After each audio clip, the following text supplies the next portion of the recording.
ओम शांति। आज 20 फरवरी 2024 आज की साकार मुरली के अनमोल मधुर महावाक्य है।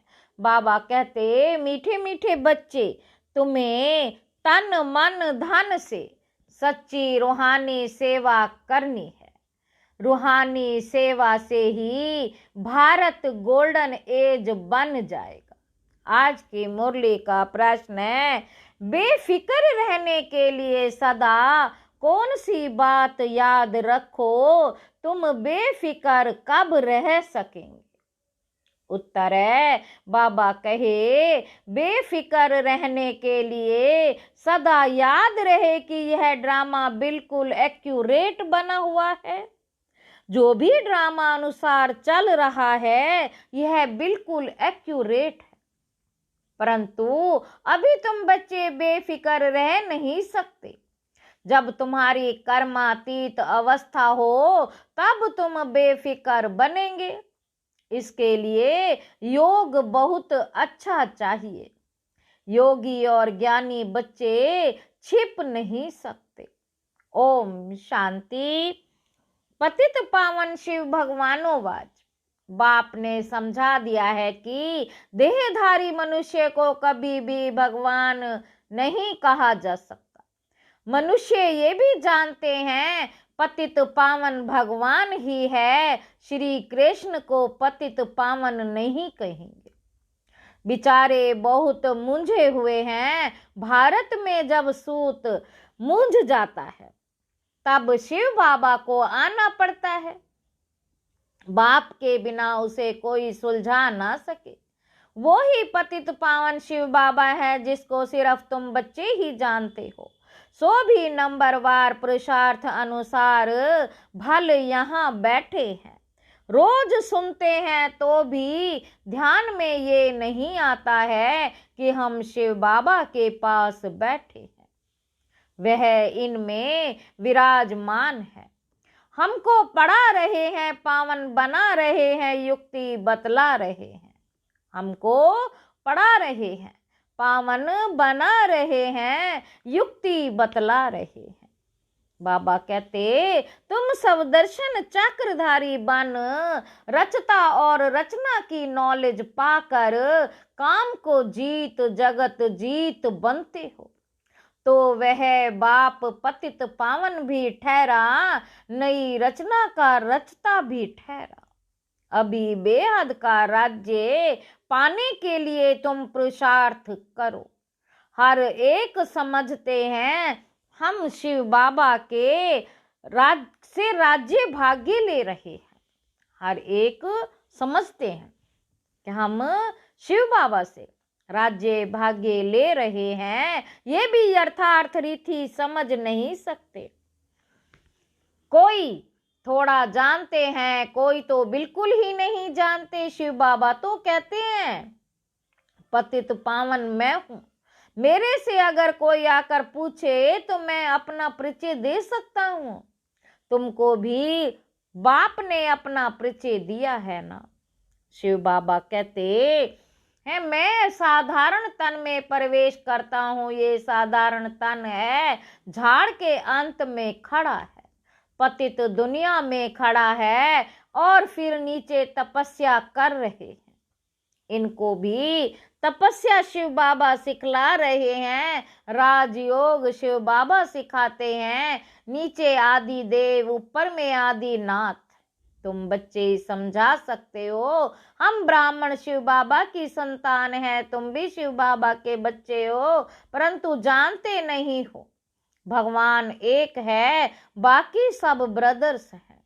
बाप कहते हैं, मैं अपने बच्चों को ही पढ़ाता हूँ जो मुझे पहचानते हैं। उन्हों को ही पढ़ाकर देवता बनाता हूँ। भारत ही स्वर्ग था, अब नरक है। जो काम को जीतेगा वही जगत जीत बनेगा।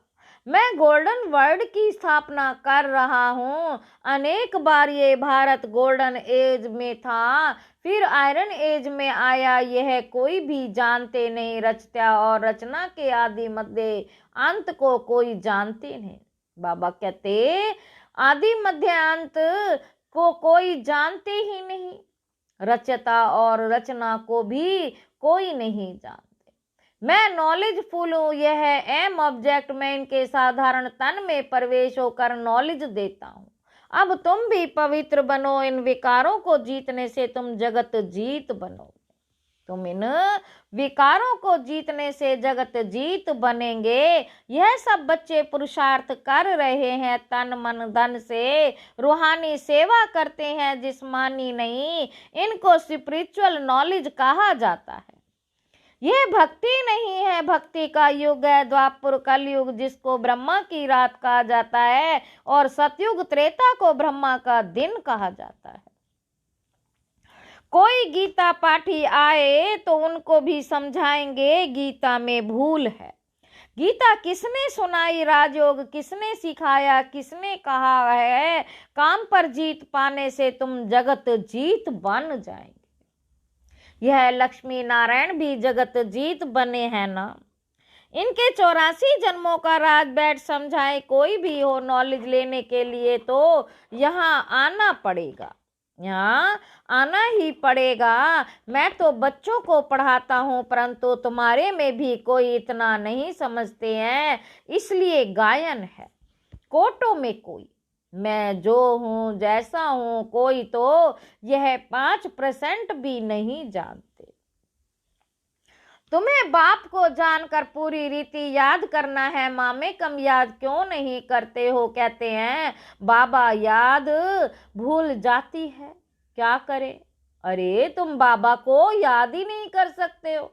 यूं तो बाप समझते हैं यह मेहनत का काम है, फिर भी पुरुषार्थ कराने के लिए पंप करते रहते हैं। अरे जो बाप तुमको क्षीर सागर में ले जाते हैं, विश्व का मालिक बनाते हैं, उनको भूल जाते हो। माया भुलाएगी भी जरूर, टाइम लगेगा, ऐसे भी नहीं कि माया को भुलाना ही है इसीलिए ठंडे होकर बैठ जाओ। नहीं, पुरुषार्थ जरूर करना है, काम पर जीत पानी है, मामे कम याद करो तो विकर्म विनाश होंगे। जैसे तुम बच्चों को बोलते हो वैसे कोई भी बड़े से बड़ा जज आएगा, उनको भी बाप बोलेंगे ना बच्चे, क्योंकि मैं तो ऊंचे से ऊंचा भगवान हूँ, ऊंचे से ऊंची पढ़ाई में ही पढ़ाता हूँ प्रिंस प्रिंसेस पद पाने के लिए। बाप कहते मैं इनको पढ़ा रहा हूँ, यही श्री कृष्ण बनते हैं, यही फिर श्री कृष्ण बनते हैं। ब्रह्मा सरस्वती वो ही फिर लक्ष्मी नारायण बनेंगे। यह प्रवृत्ति मार्ग चला जाता है, यह प्रवृत्ति मार्ग चला आता है। निर्वृत्ति मार्ग वाले राजयोग सिखला ना सके, राजा रानी दोनों चाहिए। विलायत में जाकर कहते हैं हम राजयोग सिखलाते हैं, परंतु वह तो सुख को काग विष्ठा समान कहते हैं। फिर राजयोग कैसे सिखाएंगे, तो बच्चों को उछल आनी चाहिए, परंतु बच्चे अजुन छोटे हैं, बालिग नहीं बने हैं। परंतु बच्चे अजुन छोटे हैं, बालिग नहीं बने हैं, बालिगपन की हिम्मत चाहिए। बाप बतलाते हैं यह है रावण संप्रदाय। तुम पुकारते हो पतित पावन आओ, तो यह पतित दुनिया है या पावन दुनिया है, तुम समझते हो ना कि हम नरकवासी हैं। क्या ये देवी संप्रदाय है? बाबा पूछ रहे हैं क्या ये देवी संप्रदाय है, राम राज्य है? बाबा कहते तुम रावण राज्य के नहीं हो। अब रावण राज्य में सबकी आसुरी बुद्धि है। अब आसुरी बुद्धि को देवी बुद्धि बनाने वाला कौन? ऐसे 4-5 प्रश्न पूछो तो मनुष्य सोच में पड़ जाए। तुम बच्चों का काम है बाप का परिचय देना। झाड़ तो धीरे धीरे बढ़ता है, फिर बुद्धि को पाएंगे, फिर बहुत बुद्धि को पाएंगे। माया भी चक्री लगाकर एकदम गिरा देती है। बॉक्सिंग में भी बहुत मरते हैं, इसमें भी बहुत मर जाते हैं। विकार में गया और मरा, फिर नए सिरे पुरुषार्थ करना पड़े। विकार एकदम मार डालता है। जो कुछ जंक निकाल पतित से पावन बना, वह की कमाई चट हो जाती है। फिर नए सिरे मेहनत करनी पड़े, ऐसा नहीं उनको अलाउ नहीं करना है। नहीं, उनको समझाना है जो कुछ याद की यात्रा की पड़ा वह सब खल्लास हो गया। एकदम नीचे गिर पड़ते हैं, फिर भी घड़ी घड़ी अगर गिरते रहेंगे तो कहेंगे गेट आउट। एक दो बारी अजमाया जाएगा, दो बारी माफी मिली, फिर केस होपलेस हो जाता है, फिर आएगा भी, लेकिन एकदम डर्टी क्लास में भेंट में हो तो कैसे कहेंगे ना। जो बिल्कुल कम पद पाते हैं उनको कहेंगे डर्टी क्लास। दास दासियां चंडाल प्रजा के भी नौकर चाकर सब बनते हैं ना। बाप तो जानते हैं मैं इन्हों को पढ़ा रहा हूँ, हर 5000 वर्ष के बाद पढ़ाता हूँ। वह लोग लाखों वर्ष कह देते हैं, आगे चलकर ये भी कहने लग पड़ेंगे कि बराबर 5000 वर्ष की बात है। वो ही महाभारी लड़ाई है, परंतु याद की यात्रा में रह ना सके। दिन प्रतिदिन टू लेट होते जाएंगे, गाया भी जाता है बहुत गई थोड़ी रही। यह सब इस समय की बातें हैं, बाकी थोड़ा समय है पावन बनने में, लड़ाई सामने खड़ी है। अपने दिल से पूछना है, हम याद की यात्रा पर हैं। जब कोई नया आता है तो बच्चों को फार्म जरूर भराना है। जब फार्म भरें तब उनको समझाया जाए। अगर किसी को समझाना ही नहीं तो फार्म ही क्या भरेगा। ऐसे तो ढेर आते हैं, बोलो बाप को पुकारते हो पतित पावन आओ, तो जरूर ये पतित दुनिया है, तब तो कहते हैं यहाँ कर पावन बनाओ। फिर कोई बनते हैं कोई नहीं बनते। बाबा के पास पत्र तो ढेरों आते हैं, सब लिखते हैं Shiv Baba care of Brahma, Shiv Baba care of Brahma. Shiv Baba भी कहते हैं मैं साधारण तन में प्रवेश करता हूँ, इनको 84 जन्मों की कहानी सुनाता हूँ। और कोई भी मनुष्य रचता और रचना के आदि मध्य अंत को नहीं जानते हैं, अब बाप ने तुमको बताया है। यह चित्र आदि भी बाबा ने दिव्य दृष्टि देकर सब बनवाए हैं। बाबा तुम आत्माओं को ही पढ़ाते हैं, आत्माएं झट शरीरी हो जाती हैं, इस शरीर से अपने को अलग समझाना है। बाबा कहते बच्चे देही अभिमानी भाव, ए शरीरी भाव, मैं आत्माओं को पढ़ाता हूँ। ये मेला है आत्माओं और परमात्मा का, इसे संगम का मेला कहा जाता है। बाकी कोई पानी की गंगा पावन नहीं बनती है। साधु संत ऋषि मुनि आदि सब आते हैं स्नान करने, अब गंगा पतित पावनी हो कैसे सकती है। भगवान वाच है ना, काम महाशत्रु है, इस पर जीत पाने से तुम जगत जीत बन जाएंगे। गंगा व सागर तो नहीं कहते, ये तो ज्ञान सागर बाप समझाते हैं। इन पर जीत पाने के लिए मामे कम याद करो तो तुम पावन बन जाएंगे। देवी गुण धारण करो, किसको दुख मत दो, पहला नंबर दुख है। काम कटारी चलाना है, ये आदि मध्य अंत दुख देने वाला है। सतयुग में ये होता नहीं, वह है पावन दुनिया, वहां कोई पतित रहता ही नहीं। जैसे तुम योग बल से राज्य लेते हो, वैसे वहां योग बल से बच्चा पैदा होता है। रावण राज्य ही नहीं, तुम लोग रावण को जलाते हो, पता ही नहीं पड़ता कि कब से जलाते आए हो। राम राज्य में रावण होता नहीं। यह बड़ी समझने की बातें हैं जो बाप बैठ समझाते हैं। समझाते तो बहुत अच्छा है, परंतु कल्प कल्प जो जितना पढ़े हैं उतना ही पढ़ते हैं। पुरुषार्थ से सारा मालूम पड़ जाता है। स्थूल सेवा की भी सब्जेक्ट है, मनसा नहीं तो वाचा कर्मणा। वाचा तो बहुत सहज है, पहले है मनसा, अर्थात मन मना भाव याद की यात्रा में रहना। अपने को आत्मा समझ बाप को याद करना है, बाबा से शिक्षा लेनी है। बहुत है जो बाप को याद नहीं कर सकते। ऐसे नहीं कहेंगे कि ज्ञान को याद नहीं कर सकते, मामे कम याद नहीं कर सकते। याद नहीं करेंगे तो ताकत कैसे मिलेगी। बाप सर्वशक्तिमान है, उनको याद करने से ही शक्ति आएगी। उनको इसको ही जौहर कहा जाता है। कर्मणा भी कोई अच्छी करे तो पद मिले, कर्मणा भी नहीं करते तो फिर पद क्या मिलेगा।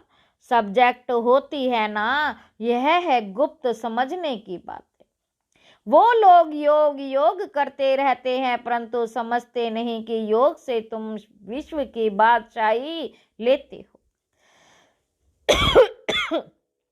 योग बल से ही वहां बच्चा पैदा होता है, यह भी किसी को पता नहीं है।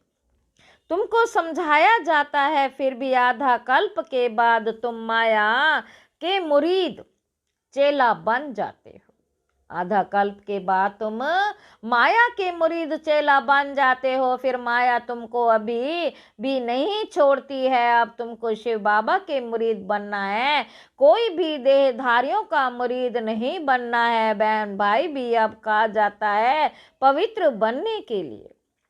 फिर तो इससे भी ऊपर जाना है, भाई भाई समझना है, भाई बहन की दृष्टि भी नहीं। ड्रामा अनुसार जो कुछ चलता है बिल्कुल एक्यूरेट। ड्रामा बहुत एक्यूरेट है। बाप तो बेफिक्र है, इनको तो फिक्र जरूर रहेगा। बेफिक्र तब रहेंगे जब कर्मातीत अवस्था होगी, तब तक कुछ ना कुछ होता है। योग अच्छा चाहिए, योग के लिए बाबा अब जोर देते हैं। इसके लिए कहते हैं घड़ी घड़ी भूल जाते हैं, बाप उलाना देते हैं। जो बाप तुमको इतना खजाना देते हैं उनको तुम भूल जाते हो। बाप जानते हैं किस में ज्ञान है किस में नहीं। ज्ञान कभी छिपा नहीं रहेगा, ज्ञान कभी छिपा नहीं रहेगा। वह झट सर्विस का सबूत देगा। तो यह सब समझने की बातें, ये सब समझने की बातें हैं। अच्छा, मीठे मीठे सिक्की लदे बच्चों प्रति माता पिता बाप दादा का याद प्यार और गुड मॉर्निंग। रूहानी बाप की रूहानी बच्चों को नमस्ते। हम रूहानी बच्चों की रूहानी बाप दादा को याद प्यार और नमस्ते बाबा, नमस्ते, शुक्रिया बाबा, शुक्रिया। नंबर 1 है धारणा के लिए मुख्य सार। माया की बॉक्सिंग में हार नहीं खानी है, पुरुषार्थ में ठंडा हो बैठ नहीं जाना है, हिम्मत रख सेवा करनी है। दूसरा पॉइंट है, यह ड्रामा एक्यूरेट बना हुआ है, इसलिए किसी भी बात का फिक्र नहीं करना। कर्मातीत अवस्था को पाने के लिए एक बाप की याद में रहना है, किसी देहधारी का मुरीद नहीं बनना है। वरदान है श्रीमत प्रमाण सेवा में संतुष्टता की विशेषता का। श्रीमत प्रमाण सेवा में संतुष्टता की विशेषता का अनुभव करने वाले सफलता मूर्त भव। कोई भी सेवा करो, कोई जिज्ञासु आवे या नहीं आवे, लेकिन स्वयं से संतुष्ट रहो। निश्चय रखो कि अगर मैं संतुष्ट हूं तो मैसेज काम जरूर करेगा। इसमें उदास नहीं हो, स्टूडेंट नहीं बढ़े, कोई हर्जा नहीं। आपके हिसाब किताब में तो जमा हो गया, उन्हों को संदेश मिल गया। अगर स्वयं संतुष्ट हो तो खर्चा सफल हुआ। श्रीमत प्रमाण कार्य किया तो श्रीमत को मानना है, ये भी सफलता मूर्त बनना है। स्लोगन है, असमर्थ आत्माओं को समर्थी दो तो उनकी दुआएं मिलेंगी। अच्छा, ओम शांति।